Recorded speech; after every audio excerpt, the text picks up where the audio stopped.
Recently আমার একটা জিনিস খুব ফিল হচ্ছে যে পারফিউম সোয়েটি এনভায়রনমেন্ট পছন্দ করে না। কথাটা একটু বিস্তরভাবে বলি। আমার কাছে মনে হয় পারফিউম চায় যে তার ওনার বাসায় যখন থাকবে এসির ভিতরে থাকবে, বাসার বাইরে যখন যাবে এসি গাড়িতে করে যাবে, এবং অফিসে যখন যাবে বা ওয়ার্ক প্লেসে যখন যাবে তখন সেখানেও এসির ভিতরে থাকবে। কিন্তু ভাই, আমি হলাম মিডিল ক্লাস লোকাল বাসে চড়া পাবলিক। তো আমার পক্ষে অবশ্যই এই ওই এনভায়রনমেন্ট মেনটেন করা সম্ভব না। তো এই জিনিসটা ফিল হওয়ার পিছনে একটা কারণও আছে। রিসেন্টলি আমি ভার্সিটিতে যাওয়ার আগে ওই ভার্সাচে হাউসের ডিল্যান্ড ব্লুটা ইউজ করেছিলাম।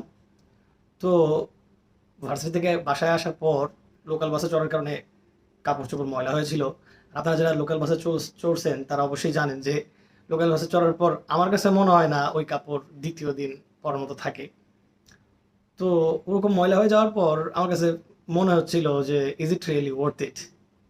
তো এই বিষয়টা খুব বাগ করছিল মাথায়। তো এটা শেয়ার করলাম আপনাদের সাথে।